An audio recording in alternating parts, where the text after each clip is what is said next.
आकाशवाणी भोपाल से प्रस्तुत हैं प्रादेशिक समाचार।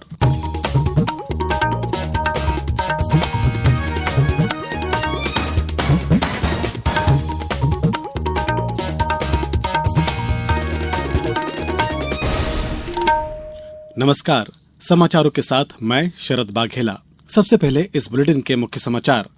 प्रधानमंत्री नरेंद्र मोदी 27 जून को 10 लाख बूथ कार्यकर्ताओं को डिजिटल रैली को करेंगे संबोधित। प्रदेश को देंगे 2 और वंदे भारत ट्रेनों की सौगात। जल जीवन मिशन के क्षेत्र में सर्वश्रेष्ठ कार्य करने के लिए प्रदेश को मिला प्रथम राष्ट्रीय जल पुरस्कार। मुख्यमंत्री शिवराज सिंह चौहान ने कहा, प्रदेश में उद्यमशील संस्कृति को बढ़ावा देने से युवा नई संभावनाओं से परिचित होंगे। और मौसम विभाग ने अगले 2 दिनों में ग्वालियर चंबल संभाग में भारी बारिश की चेतावनी दी। अब समाचार विस्तार से।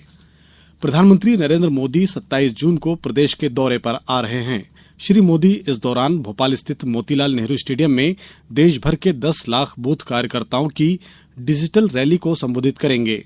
प्रधानमंत्री यहां रानी कमलापति रेलवे स्टेशन से भोपाल जबलपुर और इंदौर भोपाल वंदे भारत ट्रेन को हरी झंडी दिखाएंगे।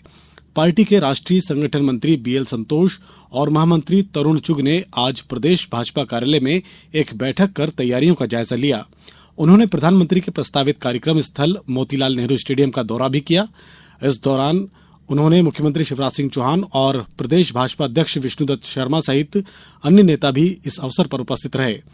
हमारे शहडोल संवाददाता ने बताया कि प्रधानमंत्री श्री मोदी शहडोल में एक कार्यक्रम में सिकल सेल एनीमिया के शिकार लोगों को बीमारी से मुक्ति के लिए एक मिशन की शुरुआत भी करेंगे।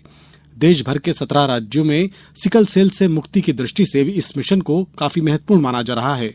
श्री मोदी यहां हितग्राहियों को आयुष्मान कार्ड भी वितरित करेंगे। मध्य प्रदेश को जल जीवन मिशन के क्षेत्र में सर्वश्रेष्ठ कार्य के लिए प्रथम राष्ट्रीय जल पुरस्कार प्रदान किया गया है। उपराष्ट्रपति जगदीप धनखड़ ने आज नई दिल्ली में आयोजित समारोह में 11 श्रेणियों में कुल 41 पुरस्कार प्रदान किए। जल शक्ति मंत्रालय की ओर से आयोजित इस समारोह में उपराष्ट्रपति ने सर्वश्रेष्ठ जिले की श्रेणी में उड़ीसा के गंजम जिले को पुरस्कृत किया। तेलंगाना के भाद्राद्री कोठागुडेम जिले की जगन्नाथपुरम ग्राम पंचायत को भी श्रेष्ठ ग्राम पंचायत के पुरस्कार से सम्मानित किया गया है। केंद्रीय कृषि मंत्री नरेंद्र सिंह तोमर ने कहा है कि तकनीकी विशेषज्ञता और वैज्ञानिकों की राय सभी किसानों तक पहुंचनी चाहिए। हैदराबाद में G20 कार्य समूह की बैठक के समापन अवसर पर मीडिया को संबोधित करते हुए श्री तोमर ने कहा कि G20 सदस्य देश स्मार्ट कृषि के लिए वैश्विक कार्रवाई और स्मार्ट लचीली कृषि प्रौद्योगिकी अपनाने के लिए संयुक्त समन्वय पर भी सहमत हुए हैं। केंद्रीय कृषि मंत्री ने बताया कि 3 दिवसीय बैठक के दौरान इस बात पर भी चर्चा हुई कि कृषि संकट के मुद्दों को कैसे हल किया जाए। उन्होंने कहा कि नवीनतम तकनीक के इस्तेमाल, डिजिटल उपकरणों के उपयोग और मोटे अनाज को बढ़ावा देने के उपायों पर भी विचार विमर्श हुआ। श्री तोमर ने कहा कि सभी प्रतिभागी देशों ने कृषि संकट, जलवायु परिवर्तन, जैव विविधता और पर्यावरण के मुद्दों पर भारत का समर्थन किया है। वित्त मंत्री निर्मला सीतारमण ने अधिकारियों से कहा कि वे वस्तु और सेवा कर व्यवस्था में फर्जी कंपनियों की समस्या पर काबू पाने के लिए प्रौद्योगिकी मदद लें और कर पंजीकरण प्रक्रिया को और मजबूत बनाएं। उन्होंने फर्जी कंपनियों को इस व्यवस्था से बाहर निकालने के लिए राष्ट्रव्यापी अभियान चलाने के निर्देश भी दिए हैं।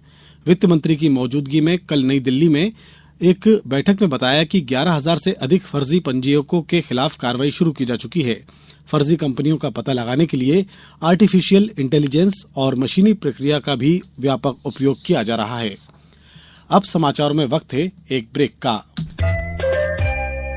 ये समाचार आप आकाशवाणी भोपाल से सुन रहे हैं। हमारे समाचारों को अब आप कभी भी और कहीं भी अपनी सुविधा के अनुसार सुन सकते हैं। ये समाचार बुलेटिन YouTube, ट्विटर और फेसबुक पर AIR न्यूज भोपाल पेज पर भी सुने जा सकते हैं। इसके अलावा आप हमारी वेबसाइट newsonair.nic.in पर या न्यूज ऑन AIR ऐप पर भी समाचार सुन सकते हैं। ब्रेक के बाद समाचारों में एक बार फिर आपका स्वागत है। प्रधानमंत्री नरेंद्र मोदी कल सुबह 11 बजे आकाशवाणी पर मन की बात कार्यक्रम में देश और विदेश के लोगों के साथ विचार साझा करेंगे। मासिक रेडियो कार्यक्रम की ये 102वीं कड़ी होगी। ये कार्यक्रम आकाशवाणी, दूरदर्शन और नरेंद्र मोदी मोबाइल ऐप के समूचे नेटवर्क पर प्रसारित किया जाएगा। आकाशवाणी, दूरदर्शन समाचार तथा सूचना और प्रसारण मंत्रालय के YouTube चैनलों पर इस कार्यक्रम का सीधा प्रसारण किया जाएगा। मन की बात कार्यक्रम का हिंदी प्रसारण के तुरंत बाद क्षेत्रीय भाषाओं में भी इसका प्रसारण किया जाएगा। मुख्यमंत्री शिवराज सिंह चौहान ने कहा कि प्रदेश में उद्यमशील संस्कृति को बढ़ावा देने और नवाचार की भावना को विकसित करने में एमपी एमएसएमई समिट सहायक सिद्ध होगी। इसमें शामिल होने वाले उद्यमियों, विषय विशेषज्ञों से प्रदेश के युवाओं को उद्यमिता के लिए मार्गदर्शन प्राप्त होगा और वे विभिन्न क्षेत्रों में नई संभावनाओं से परिचित भी हो सकेंगे। मुख्यमंत्री श्री चौहान 19 जून को भोपाल में सूक्ष्म, लघु और मध्यम उद्योग पर होने वाली समिट 2023 की तैयारियों की समीक्षा करते हुए ये बात कह रहे थे। इस समिट में एमएसएमई के लिए technology transfer, new age finance, अंतर्राष्ट्रीय प्रतिस्पर्धा, महिला उद्यमिता को प्रोत्साहन और डिजिटल रूपांतरण विषयों पर विशेष सत्र होंगे। भारत की G20 अध्यक्षता के अंतर्गत भोपाल में connecting science to society and culture विषय पर आयोजित 2 दिवसीय साइंस 20 सम्मेलन के दूसरे और अंतिम दिन G20 के सदस्य देशों, आमंत्रित राज्यों और अंतर्राष्ट्रीय संगठनों के वैज्ञानिक समुदाय के प्रतिनिधियों ने आज भोपाल में जनजाति संग्रहालय का भ्रमण किया। उन्होंने संग्रहालय की विभिन्न दीर्घाओं, चित्र प्रदर्शनी, चिन्हारी, सोविनियर शॉप और पुस्तकालय लिखंदरा का अवलोकन किया।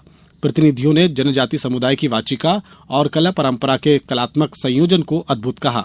प्रतिनिधियों ने मध्य प्रदेश में निवासरत जनजाति समूह की कला, संस्कृति, परंपरा और जीवन उपयोगी शिल्प चित्रों, रहन सहन तथा रीति रिवाज का चित्रों, मूर्तियों और प्रदर्शनों को करीब से जाना। साइंस 20 सम्मेलन में Indonesia, Brazil, UAE, UK, south Africa और अन्य देशों के प्रतिनिधि भी शामिल हुए। जम्मू कश्मीर में श्री अमरनाथ जी श्राइन बोर्ड के तीर्थयात्रियों के लिए हेलीकॉप्टर टिकट बुक करने के लिए ऑनलाइन सेवा शुरू की है। ये यात्रा 1 जुलाई से शुरू हो रही है। टिकट बुकिंग SASB की आधिकारिक वेबसाइट के जरिए की जा सकती है। ये सेवा श्रीनगर, बालटाल और पहलगाम रूट से उपलब्ध होगी। इस वर्ष यात्रा का किराया नहीं बढ़ाया गया है। इस यात्रा के लिए अब तक 2.5 लाख से अधिक श्रद्धालुओं ने ऑनलाइन पंजीयन कराया है। इस साल लगभग 5 लाख श्रद्धालुओं के श्री अमरनाथ पवित्र गुफा में आने की उम्मीद है। 62 दिनों तक चलने वाली तीर्थ यात्रा 30 अगस्त तक चलेगी। अब बात करते हैं मौसम की। 2 दिन पहले गुजरात तट से टकराने के बाद बिपरजॉय तूफान कमजोर पड़ गया है, लेकिन इसका असर बना हुआ है।